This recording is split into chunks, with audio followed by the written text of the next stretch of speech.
বিএনপির ক্ষমতায় যাওয়ার স্বপ্ন ভঙ্গ, দখলে যাচ্ছে কি সেনাবাহিনী? শুনুন বিশ্লেষণ। অন্তর্বর্তী সরকারের 18 মাসের মধ্যে নির্বাচন অনুষ্ঠানের কথা এক বিদেশি সংবাদ মাধ্যমকে অনেক আগেই বলেছিলেন সেনাপ্রধান। স্থানীয় নয়, জাতীয় নির্বাচনের কথাই তিনি বলেছিলেন। এটি সুষ্ঠু নির্বাচন হলে তার ভেতর দিয়ে জনপ্রতিনিধিত্বশীল সরকার আসবে দেশে।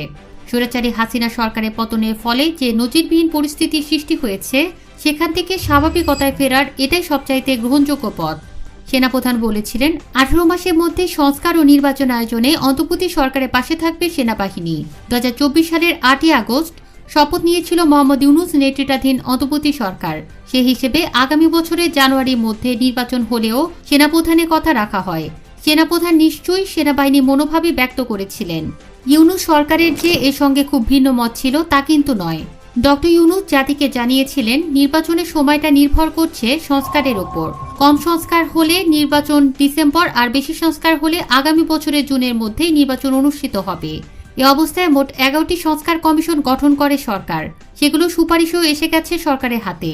বাছাইকৃত শতাধিক সুপারিশ নিয়ে জাতীয় ঐকমত্য কমিশনের সঙ্গে বৈঠক চলছে রাজনৈতিক দলগুলোর।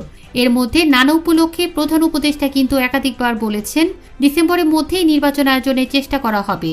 নবগঠিত ইসিও ডিসেম্বরের মধ্যে নির্বাচন ধরে নিয়েই কার্যক্রম চালাচ্ছে। এর মধ্যে ক্ষমতাচ্যুত আওয়ামী লীগের কার্যক্রম নিষিদ্ধ করা হয়েছে। ইসিও নিবন্ধন বাতিল করেছে দলটির। সরকার আইসিটি আইনে পরিবর্তন এনে অভিযুক্ত দলের বিচারের সুযোগ সৃষ্টি করেছে। বলা হয়েছে, আওয়ামী লীগের বিচার সম্পূর্ণ হওয়া পর্যন্ত দলটি কোনো কার্যক্রম চালাতে পারবে না।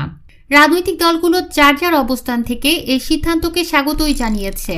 তবে বিতর্ক দানা বেঁধে ওঠে মিয়ানমারের রাখাইনে মানবিক করিডোর দেওয়ার প্রস্তাব ঘিরে। চট্টগ্রাম বন্দরের টার্মিনাল পরিচালনার কাজ বিদেশি কোম্পানিগুলোকে দেওয়ার ব্যাপারে সরকারের উৎসাহ নিয়েও প্রশ্ন ওঠে। বলা হচ্ছিল, সরকার এসব স্পর্শকাতর বিষয়ে স্বচ্ছতার পরিচয় দিচ্ছে না। এ প্রশ্ন ওঠে, অনির্বাচিত অন্তর্বর্তী সরকার এ ধরনের সিদ্ধান্ত নিতে পারেন কিনা। এরই মধ্যে বাজারে কানাঘুষা চলছিল সেনাবাহিনীর সঙ্গে সরকারের দূরত্ব সৃষ্টি নিয়ে। বিশেষত সামাজিক যোগাযোগ মাধ্যমে জল্পনা অব্যাহত ছিল। এ অবস্থায় সেনাপ্রধান সহ 3 বাহিনীর প্রধানের সঙ্গে বৈঠক হয় ডক্টর ইউনূস ও তার কয়েকজন সহকর্মীর। সে বৈঠকের পর হালে নিয়োগ পাওয়া নিরাপত্তা উপদেষ্টা ডক্টর খলিলুর রহমান সংবাদ সম্মেলনে এসে নিজ নাগরিকত্ব বিষয়ে স্পষ্ট বক্তব্য রাখলেও মানবিক করিডোর ইস্যুতে সরকারের অবস্থান স্পষ্ট করতে পারেননি। এর পাশাপাশি ঘটে আরেকটি বড় ঘটনা।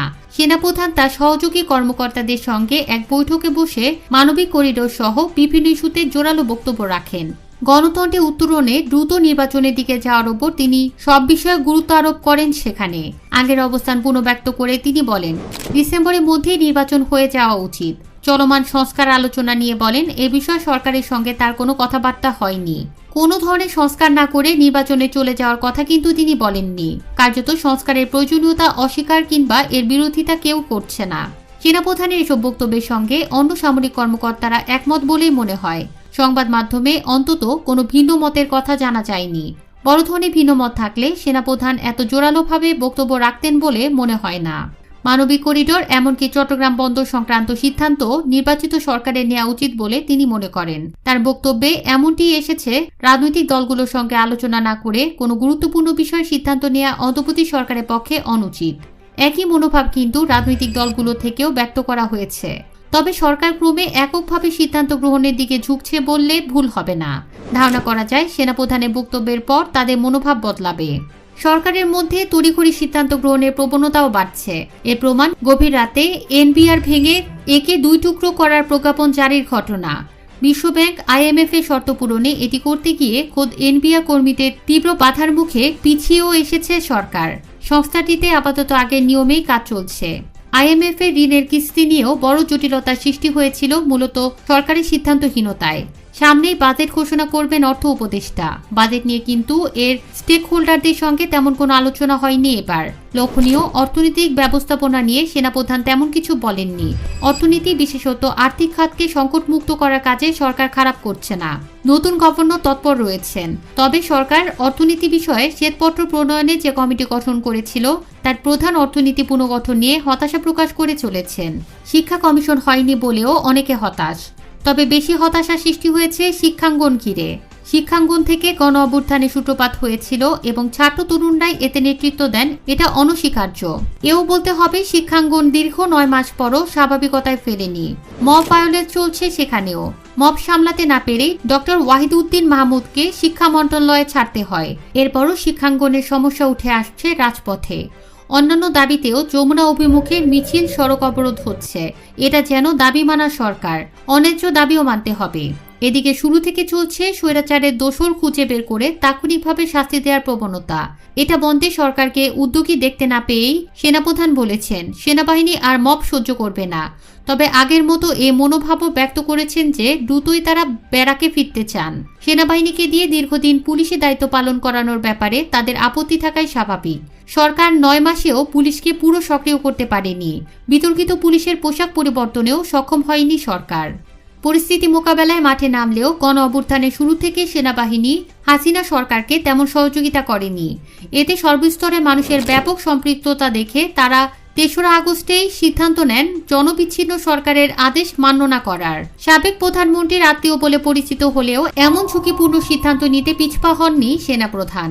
এ অবস্থায় 5ই আগস্ট সরকারের পতন ঘটলে তিনি অন্তর্বর্তী সরকার গঠনে মুখ্য ভূমিকা রাখতেও এগিয়ে আসেন। আন্দোলনে থাকা সব রাজনৈতিক দল ও পক্ষের সঙ্গে আলাপ করে ডক্টর ইউনূসের নেতৃত্বে সরকার গঠনে ভূমিকা রাখেন তিনি। এর আগে চলমান আন্দোলনের ভেতর থেকে সেনা শাসন জারির আহ্বান কিন্তু উঠেছিল। তেমন কিছু ঘটলে সে পরিস্থিতিতে তাদের বড় বাধার সম্মুখীন হতে হতো বলেও মনে হয় না। কিন্তু সেনাবাহিনীর মধ্যে এমন কোনো মনোভাব দেখতে পায়নি কেউ। আন্দোলনের রক্তক্ষয় কমাতে এবং রাজনৈতিক উত্তরণে ভূমিকা রাখতেই বরং আগ্রহী দেখা গেছে তাদের। তারপরও সেনাপ্রধানের তৎকালীন ভূমিকা নিয়ে নেতিবাচক আলাপ তুলতে দেখা গিয়েছে একটি মহলকে। তার পরবর্তী ভূমিকা, উদ্দেশ্য ইত্যাদি নিয়ে তথ্য প্রমাণহীন অভিযোগ ছড়াতেও তৎপর দেখা গেছে তাদের। কিন্তু সেনাপ্রধানের সর্বশেষ যে অবস্থান সামনে এলো সেটা বিরাজমান পরিস্থিতি থেকে দেশকে উত্তরণের দিকে নিয়ে যেতে সহায়ক বলেই মনে হয়। তার পূর্বাপর অবস্থানে ধারাবাহিকতাও পরিলক্ষিত। মাঝে দেশের একটি বড় সংবাদপত্রকে দেয়া সাক্ষাৎকারে তিনি বলেছিলেন সেনাবাহিনী রাজনীতিতে জড়াতে চায় না, দেশ পরিচালনা কাজ তাদের নয়। অন্তর্বর্তী সরকারকে যে কোনো মূল্যে সহায়তা করে যেতে সেনাবাহিনী প্রস্তুত, তবে তারা যত দ্রুত সম্ভব ব্যারাকে ফিরতে ইচ্ছুক। এজন্য সেনাবাহিনী দ্রুত নির্বাচন চাইছে, এটাই সেনাপ্রধানের অভিমত। রাজনৈতিক অঙ্গনেও দ্রুত নির্বাচনের দাবি ক্রমে জোরালো হয়ে উঠেছে। এর বিরুদ্ধে কোনো পক্ষ যে নেই তা অবশ্য নয়। সরকারের ভেতরেও তারা শক্তিশালী বলে অনেকদিন ধরে কথাবার্তা হচ্ছে। ডক্টর ইউনূস তাদের প্রভাব বলয়ে আছেন বলেও মনে করা হয়। মাঝে তিনি নতুন একটি রাজনৈতিক দল নিয়ে অনুরাগ ব্যক্ত করে বক্তব্য রাখেন। এতে তার নিরপেক্ষতা খর্ব হচ্ছে বলে সমালোচনা ওঠে এ মুহূর্তে দেশের প্রধান দল বিএনপির তরফ থেকে। দলটি মনে করে তাদের ক্ষমতায় আসার সুযোগ কেড়ে নিতেই নির্বাচন বিষয়ে স্পষ্ট রোডম্যাপ দিচ্ছে না সরকার। এ অবস্থায় সেনাপ্রধান ডিসেম্বরের মধ্যে নির্বাচন চেয়ে বিএনপির সঙ্গে সুর মেলালেন বলে মন্তব্যের কোনো সুযোগ অবশ্য নেই।